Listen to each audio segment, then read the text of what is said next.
before finally reaching the highest degree, and 12 apostles in the Christian doctrines, and the 12 original and perfect points in Masonry.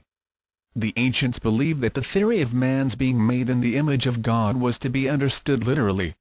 They maintained that the universe was a great organism not unlike the human body, and that every phase and function of the universal body had a correspondence in man. The most precious key to wisdom that the priests communicated to the new initiates was what they termed the law of analogy. Therefore, to the ancients, the study of the stars was a sacred science, for they saw in the movements of the celestial bodies the ever-present activity of the Infinite Father. The Pythagoreans were often undeservedly criticized for promulgating the so-called doctrine of metempsychosis, or the transmigration of souls. This concept as circulated among the uninitiated was merely a blind, however, to conceal a sacred truth.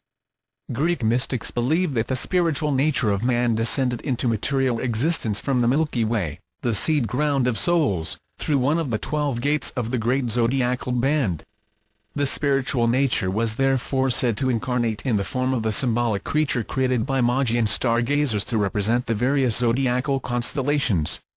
If the spirit incarnated through the sign of Aries, it was said to be born in the body of a ram. If in Taurus, in the body of the celestial bull. All human beings were thus symbolized by 12 mysterious creatures through the natures of which they were able to incarnate into the material world. The theory of transmigration was not applicable to the visible material body of man, but rather to the invisible immaterial spirit wandering along the pathway of the stars and sequentially assuming in the course of evolution the forms of the sacred zodiacal animals. In the third book of the Metathesis of Julius Firmicus Maternus appears the following extract concerning the positions of the heavenly bodies at the time of the establishment of the inferior universe according to Calapius, therefore, and Anubius, to whom especially the divinity Mercury committed the secrets of the astrological science. The geniture of the world is as follows: they constituted the Sun in the 15th part of Leo, the Moon in the 15th part of Cancer, Saturn in the 15th part of Capricorn, Jupiter in the 15th part of Sagittarius, Mars in the 15th part of Scorpio, Venus in the 15th part of Libra, Mercury in the 15th part of Virgo, and the horoscope in the 15th part of Cancer. Conformably to this geniture, therefore, to these conditions of the stars, and the testimonies which they adduce in confirmation of this geniture, they are of opinion that the destinies of men, also, are disposed in accordance with the above arrangement, as may be learnt from that book of Calapius which is called S. that is 10,000, or an innumerable multitude of genitures, in order that nothing in the several genitures of men may be found to be discordant with the above-mentioned geniture of the world. The 7 ages of man are under the control of the planets in the following order: infancy, the Moon; childhood, Mercury; adolescence, Venus; maturity, the Sun; middle age, Mars; advanced age, Jupiter; and decrepitude and dissolution, Saturn. 2 inserts. Hieroglyphic plan, by Hermes, of the ancient zodiac. From Kircher's Oedipus Iptychus. The inner circle contains the hieroglyph of Hepta, the triform and patomorphic deity. In the 6 concentric bands surrounding the inner circle are from within outward 1 the numbers of the zodiacal houses in figures and also in words. 2 the modern names of the houses. 3 the Greek or the Egyptian names of the Egyptian deities assigned to the houses. 4 the complete figures of these deities. 5 the ancient or the modem zodiacal signs, sometimes both. 6 the number of decans or subdivisions of the houses. The Bambine Table of Isis.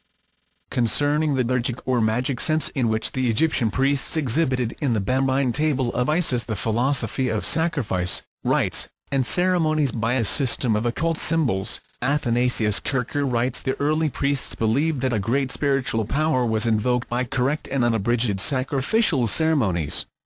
If one feature were lacking, the whole was vitiated, says Iamblichus.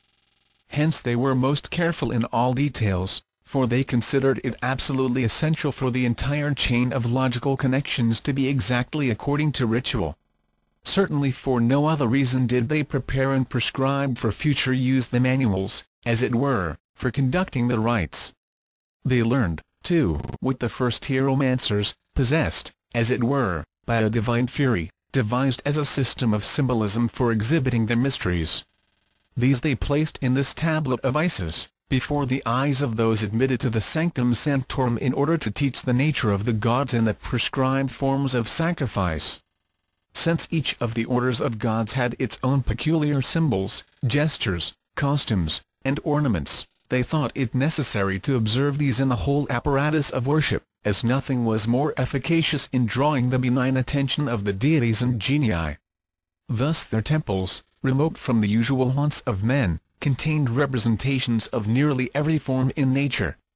First, in the pavement, they symbolized the physical economy of the world, using minerals, stones and other things suitable for ornaments, including little streams of water. The walls showed the starry world, and the world of genii.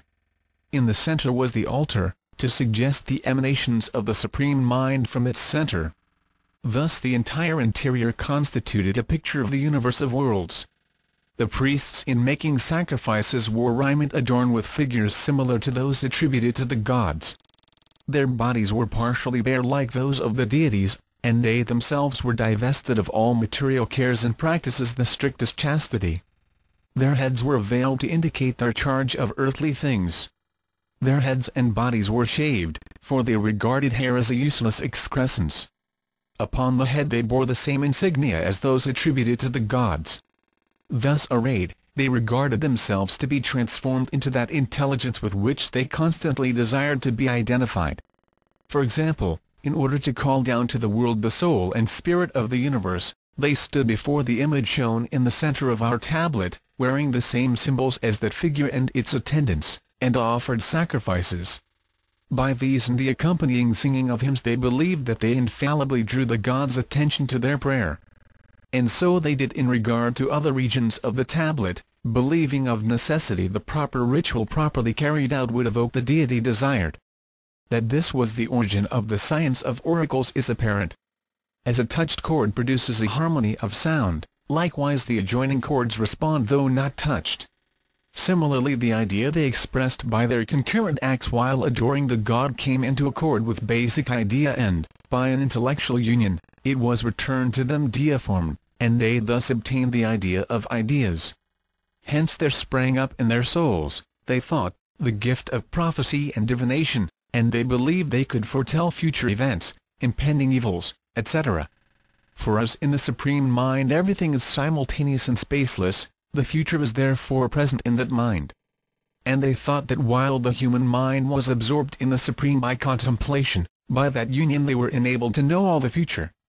Nearly all that is represented in our tablet consists of amulets which, by analogy above described, would inspire them, under the described conditions, with the virtues of the supreme power and enable them to receive good and avert evil. They also believed they could in this magical manner effect cures of diseases. That genii could be induced to appear to them during sleep and cure or teach them to cure the sick. In this belief they consulted the gods about all sort of doubts and difficulties, while adorned with the simulacra of the mystic rite and intently contemplating the divine ideas. And while so enraptured they believed the god by some sign, nod or gesture communicated with them, whether asleep or awake, concerning the truth or falsity of the matter in point. See Oedipus Iptacus. Continued. The Bembine Table of Isis. A manuscript by Thomas Taylor contains the following remarkable paragraph: Plato was initiated into the greater mysteries at the age of 49. The initiation took place in one of the subterranean halls of the Great Pyramid in Egypt. The exact table formed the altar, before which the divine Plato stood and received that which was always his, but which the ceremony of the mysteries enkindled and brought from its dormant state.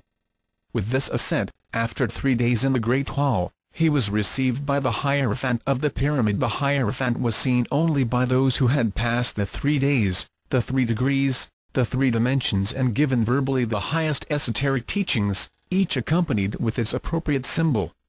After a further 3 months' sojourn in the halls of the Pyramid, the initiate Plato was sent out into the world to do the work of the Great Order, as Pythagoras and Orpheus had been before him. Before the sacking of Rome in 1527 there is no historical mention of the Mensa Isiaca, Tablet of Isis. At that time the tablet came into the possession of a certain locksmith or iron worker, who sold it at an exorbitant